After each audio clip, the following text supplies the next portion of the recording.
Bismillahirrahmanirrahim. Assalamualaikum warahmatullahi wabarakatuh. Alhamdulillah wassalatu wassalamu ala Rasulillah wa ala alihi wa sahbihi wa mawala. Wala haula wala quwata illa billah, amma ba'du. Teman-teman sekalian yang dirahmati oleh Allah taala.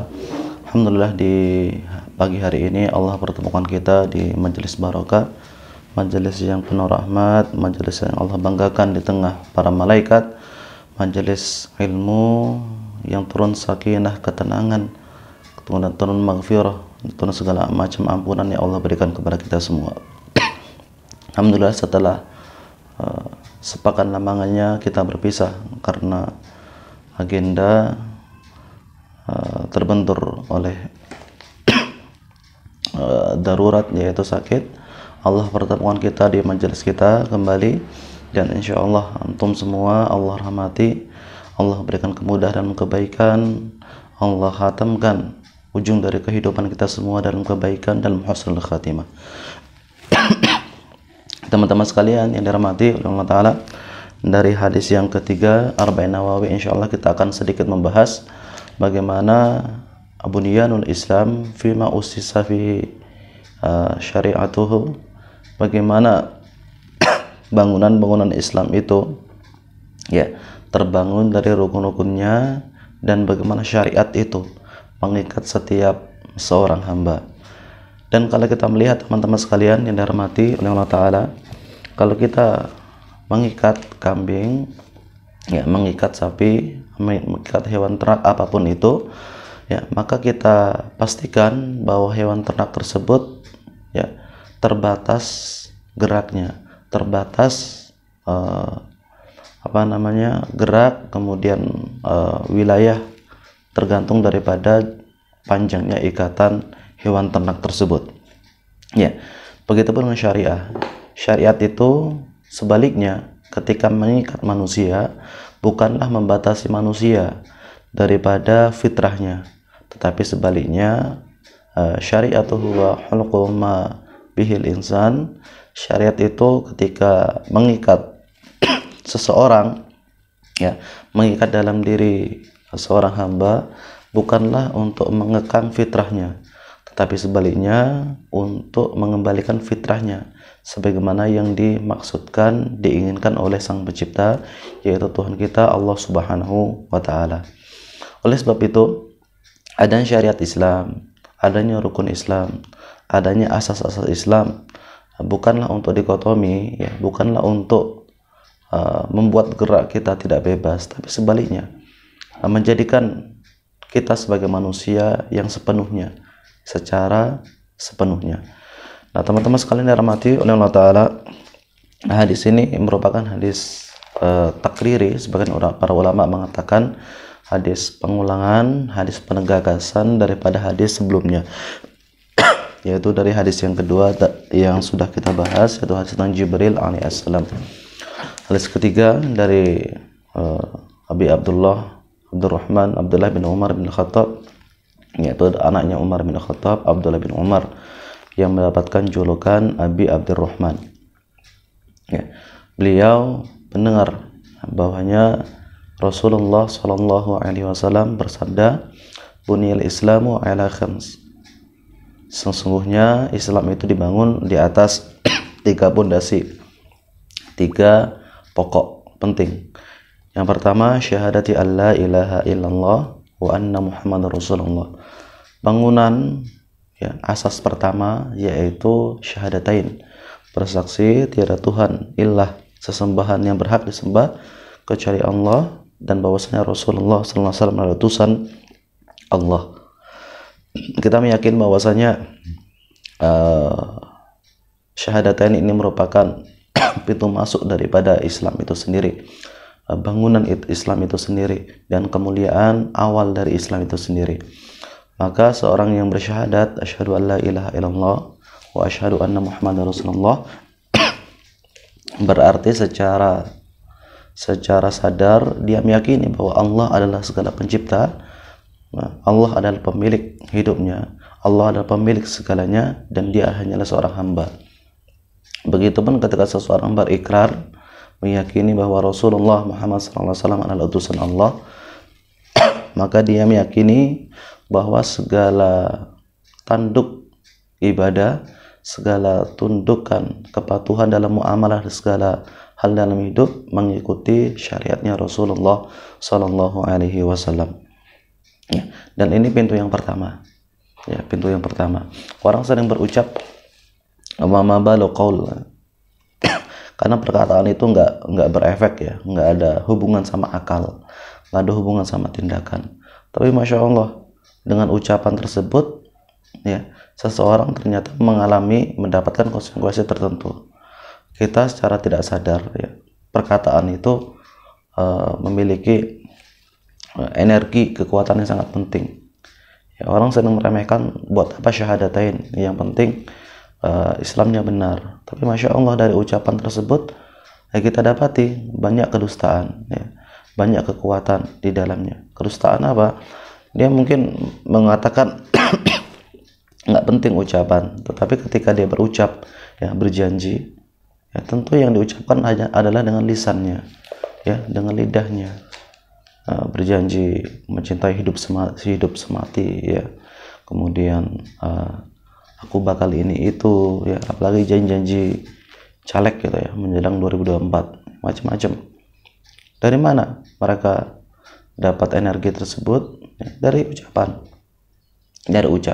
Terlepas dari ucapannya benar atau tidak, ya, jujur atau tidak, itu urusan dia dengan Allah Ta'ala, ya, tetapi ucapan merupakan pintu yang sangat penting. Makanya ketika seseorang berikrar dengan syahadatain, dengan la ilaha illallah Muhammadar Rasulullah, harus meyakini dengan baik, dengan yakin, dengan seyakin-yakinnya bahwasanya memang Allah lah segala pencipta, dan hidup kita hanya untuk Allah Subhanahu wa Ta'ala. Pintu yang kedua setelah syahadatan yaitu iqamis shalah, mendirikan shalah. Para ulama, Al-Imam Manawi rahimahullah ta'ala misalnya menafsirkan bahwa iqamah fi hadhihi al-hadith, ya, iqamah dalam makna hadis ini bukan hanya seseorang yang mendirikan salat saja, seseorang hanya menegakkan salat saja, tapi iqamah di sini bagaimana salat itu tegak dalam ruh kehidupan seseorang. Ya, jadi ketika hanya sekedar menunaikan, namanya ada is-shalah. Seseorang menunaikan salat 5 kali sehari semalam dalam subuh, zuhur, asar, maghrib, isya, ya. Seseorang menunaikan hanya sekedar ada is-shalah. Tetapi iqamah berarti ketika seseorang mampu, ya, mendirikan ruh salat itu di dalam salat dan di luar salat. Ruh salat banyak, ya, mencegah dari perbuatan buruk, ya, keji dan munkar, perbuatan yang Allah larang, ya, menghargai waktu, kemudian tidak menyia-nyiakan waktu adalah ruh daripada salat itu sendiri. Dan iqamah shalah, kata Imam Manawi rahimahullah ta'ala, bermakna seseorang ketika salat berarti sedang, ya, sedang mendekatkan diri dengan Tuhannya, dan seseorang yang mendekatkan diri dengan Tuhannya tidak layak menjauhkan diri dari perbuatan ketaatan, yaitu mendekatkan dengan maksiat. Artinya seseorang yang mengaku mendekati Allah tentunya harus mendekati larangan Allah Subhanahu wa Ta'ala, ya. Wa ita'iz zakah, gerbang yang ketiga yaitu ita'iz zakah, menunaikan zakat, membayar zakat. Wa hajjil bait, ya, berhaji di rumahnya Allah Ta'ala, yaitu di Ka'bah Syarifah. Kemudian terakhir waswami Ramadan, dan berpuasa Ramadan. Faman ata bihadil khamsa faqad tama islamahu, kata Imam Nawawi. Barang siapa yang telah mengerjakan 5 hal tadi, syahadatain, mendirikan salat, menegakkan salat, menunaikan zakat, menunaikan haji, kemudian berpuasa Ramadan, faqad atamma islamahu, maka sungguh telah sempurna pokok-pokok dalam keislaman. Nah, teman-teman sekalian dirahmati oleh Allah Ta'ala, kalau kita dapati beberapa hadis Bukhari, kemudian Muslim, dan beberapa yang lain, kita dapati kadang hadis itu ada dengan riwayat saum dulu, kemudian ta'khir bil hajj, disebut waswami Ramadan wa tahujjul bait, ya.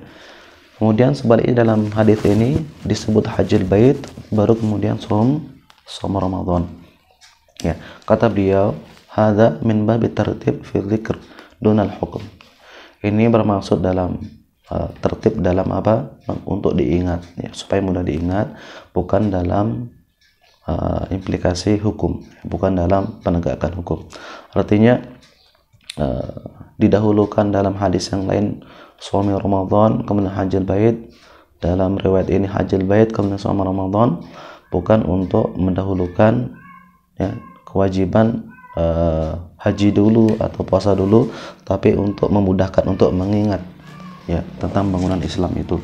Seseorang bisa bisa menghafal syahadat, ya, salat, zakat, puasa, haji dengan apa? Dengan tartibu fi dzikr, mudahnya tertib rukun Islam sehingga mudah diingat, mudah dihafal. Yang penting yang pertama syahadatain, ya, yang kedua, ya, salat, yang ketiga zakat. Nah, teman-teman sekalian dirahmati oleh Allah Ta'ala, ada yang menarik dari pendapat Al-Imam Al-Hafidz Ibnu Hajar rahimahullah ta'ala, yaitu tentang rukun iman ini. Seseorang yang biasa sholat, maka insya Allah, ya, ilmu atau kecerdasan yang berhubungan dengan sholat, maka tidak akan ada masalah di situ. Tidak ada masalah. Artinya jika seseorang ada masalah dalam syahadatnya, hubungan dengan Allah, hubungan dengan ilmu sholat, hubungan dengan ilmu Ramadan, dengan ilmu puasa, berarti ada yang nggak beres dengan puasanya, ada yang nggak beres dengan sholatnya, atau bahkan lebih jauh ada nggak beres dengan syahadatnya. Makanya ketika seseorang bisa dikatakan, kenapa seseorang masih pakai jimat, masih pakai tamimah, ya, apa namanya itu, penolak bala, ya, masih percaya tatayur, ya, kalau ada suara burung ini, suara burung itu, ada orang meninggal, ada orang hidup, dan seterusnya, ya. Kenapa? Berarti ada yang bermasalah dengan syahadatnya. Ada yang bermasalah dengan syahadatnya. Kenapa seseorang pergi ke dukun, ya, pergi ke paranormal, pergi ke para nggak normal, berarti ada yang masalah dengan syahadatnya, ada masalah lebih jauh lagi dengan sholatnya, bahkan mungkin ada masalah dengan bunyan tadi, dengan 5 rukun Islam tadi, sehingga seseorang tidak merasa nyaman dengan ibadahnya. Maka kebalikannya, ya, jika seseorang sudah memiliki ilmu yang baik, ilmu yang lurus, ilmu yang benar, maka seseorang mampu mencerna keimanan dengan baik, ya, meskipun triknya mungkin kita nggak tahu. Ya, contoh tuh, seseorang kenapa bisa percaya ke dukun, ya, karena mungkin sholatnya bermasalah, dia minta ke Allah, buru-buru nggak dikabulkan, ya, akhirnya minta ke dukun. Kebetulan dukun dengan trik segala macam, ya, bisa ngabulkan, kan gitu. Kemudian dia beriman kepada dukun, ya, tanpa A, B, C. Sebaliknya jika seseorang tidak bermasalah dengan imannya, dia nggak akan pergi ke dukun, ke orang-orang pintar, ya, ke orang-orang katanya pintar tapi bodoh gitu, ya. Kenapa? Karena keimannya sudah mengajarkan akal itu kecerdasan. Meskipun dia nggak tahu triknya, trik gandakan duit, dia nggak tahu triknya, tapi dia percaya bahwa Allah Ta'ala itu benar, ya, bahwa dukun itu bohong, bahwa ini itu nggak masuk akal, nggak masuk keimanan, maka bab tersebut langsung disingkirkan, ditinggalkan dengan jauh-jauh. Maka teman-teman sekalian dirahmati Allah Ta'ala, kenapa banyak kesyirikan yang tetap ada dan pasti tetap ada hingga akhir zaman? Karena banyak dari kaum muslimin yang bermasalah dari salah satu dari rukun Islam. Maka jika seseorang tidak bermasalah dengan salah satu daripada rukun Islam, maka berarti kecerdasan keimanan itu bertambah. Nah, kecerdasan keimanan inilah yang sering Allah ulang-ulang, ya, di dalam Al-Quran, ya, ulul albab. Bagaimana seseorang dinamakan ulul albab itu ketika kecerdasan keimanan itu beriringan, ya, dengan kefahaman terhadap syariah yang mulia ini. Maka kita koreksi diri kita masing-masing.